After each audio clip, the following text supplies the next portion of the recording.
Hello students, so today we are going to see example 5. Example 4 is very simple, you can do by yourself as well.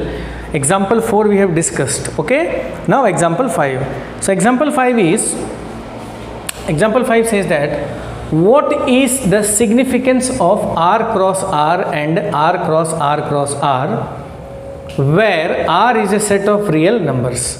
तो बच्चों R cross R का Cartesian का set builder form क्या होगा?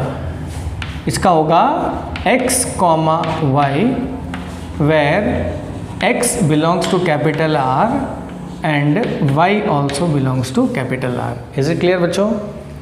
चलिए हम कुछ example लिख देते हैं R कॉमा R का. For example I say 1,2 because बच्चों x क्या है? रियल नंबर है. y क्या है? रियल नंबर है. तो let us give some example of r cross r. 1,2 you can write -1,0 also. Next you can write -1.5,3 also. You can write 3,10 also. Dot dot dot dot. ठीक है बच्चों? चलिए आपको क्या लग रहा है बच्चों, ये सारा क्या है? ये दिखने में किस जैसा है? Don't you feel this is actually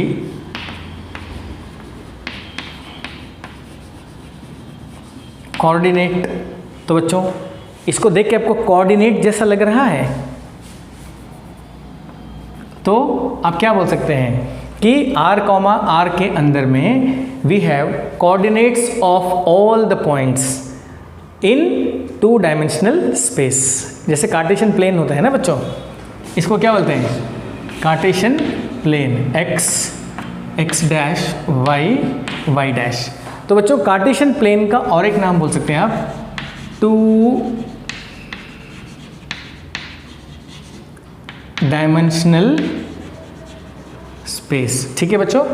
so inside 2 dimensional space what ever point you have infinite points.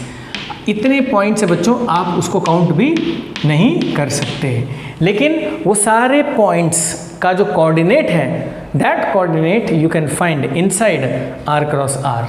Ever wrong? So you can right R cross R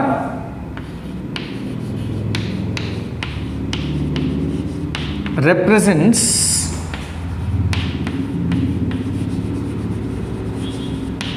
coordinate of all points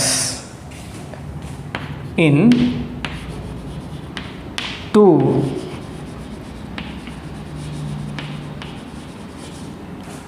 dimensional space. Is it clear बच्चों? तो यानी R cross R के अंदर you have coordinates of all the points present inside 2 dimensional space. Because बच्चों जो पहला number है ये भी रियल नंबर है, दूसरा जो है ये भी रियल नंबर है, और इस 2 डायमेंशनल स्पेस के अंदर में हर पॉइंट का जो कोऑर्डिनेट होता है ये रियल नंबर होता है, सेकंड वाला भी रियल नंबर होता है. Is it clear? चलिए बच्चों next is R cross R बच्चों. इसका बताइए क्या होगा representation? This you can write x comma y comma z where x belongs to capital R, y belongs to capital R and z belongs to capital R. ठीक है बच्चों? अब इसका कुछ डेमो बता दीजिए, कैसे लिखेंगे आप? बताइए बच्चों कैसे लिखेंगे इसको? आप लिख सकते हो R cross R. You can write some example 1,2,1, 1,3,0 suppose, -1,4,5 dot dot dot dot. तो बच्चों ये क्या समझ में आया आपको? इसका मतलब ये है like 2 dimensional space we have, you know, this is x axis and this is y axis and we have one more axis which is called z axis. ठीक है बच्चों? And this is called actually 3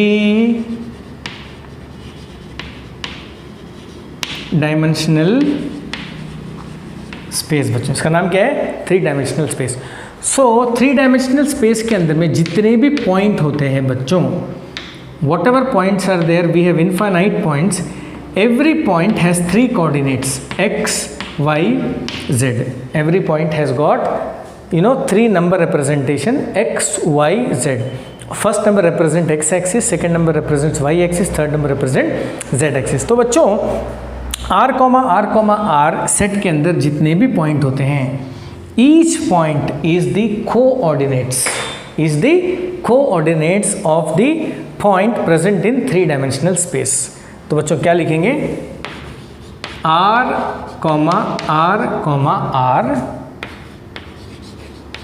बोलिए, represents coordinate of all points in 3 dimensional space. So this question is again very simple students बच्चों.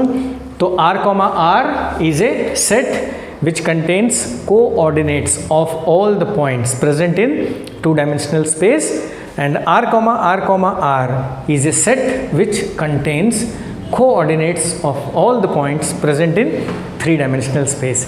यानी इसमें जो भी point होगा बच्चों, उसका कोऑर्डिनेट्स आप r क्रॉस r के अंदर देख सकते हैं. इज इट क्लियर बच्चों? चलिए अब इसको मिट देता हूँ मैं, लिख लीजिए बढ़िया से. Draw the figure also. And regarding 3 dimensional space you will study in a chapter called 3 dimensional geometry. 3 dimensional geometry in your 12th standard.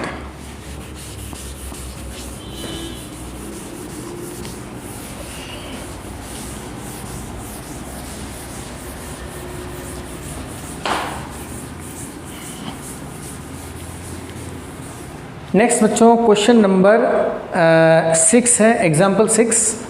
Kindly write the question.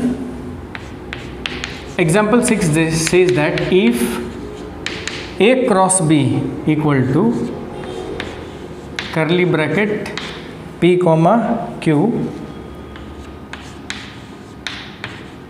p, r, m, q, m, r. Okay, so a cross b is given. You have to find a and b. So my dear students, this question is different from other question in the sense, बाकी question में a और b दिया रहता है, आपको a cross b निकालना है बच्चों. तो लेकिन यहाँ पे इस क्वेश्चन में a क्रॉस b दिया है, आपको a और b निकालना है. ठीक है बच्चों. अब बताइए ये जो a है, a का एलिमेंट कहाँ पे होता है बच्चों? ऑर्डर्ड पेयर का जो फर्स्ट एलिमेंट होता है दैट कम्स फ्रॉम a. तो बच्चों बताइए फर्स्ट पे कौन कौन है? यहाँ p है, यहाँ m है. इसका मतलब ये p और ये m कहाँ से आया होगा बच्चों? a से आया रहेगा. तो आप बोल सकते हैं a is equal to curly bracket p, m. ठीक है बच्चों. And b and this q came from b, r from b, q from b and r from b. So that means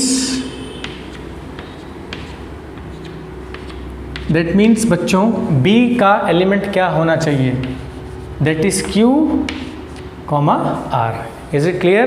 And also you see n of a is 2, n of b is 2, 2 2s are 4. We have 4 elements in a cross b. That is also correct. ठीक है बच्चों. तो ऐसे करके example 5, 6 भी हमने पूरा कर लिया है. This is example 6. अब बच्चों नेक्स्ट क्लास में we will solve some questions. तो आप कुछ होमवर्क करके आ सकते हो बच्चों, जो आराम से हो सकता है. Example 2.1. Question number 1 is very simple. Question number 2 is simple. Question number 3 is simple. Okay? And तो do the homework 1 2 3 5, question number 6, question number 7 and ठीक है बच्चों। तो क्वेश्चन नंबर 7 तक आप होमवर्क करके मुझे व्हाट्सएप कर दीजिए। बाकी क्वेश्चन हम नेक्स्ट क्लास में डिस्कस करेंगे। इसी के साथ आपका एक्सरसाइज 2.1 पूरा हो जाएगा बच्चों। And next to next class we will get into the topic relations. तो बच्चों हमने अभी तक रिलेशन शुरू नहीं किया है। We have just started the Cartesian product, ordered pair, ordered triplets and about all this things. ठीक है बच्चों। सो आई होप आपको ये एक्सपोजर समझ में आया होगा regarding ordered pair, ordered triplet and Cartesian product, and hope to meet you in the next class.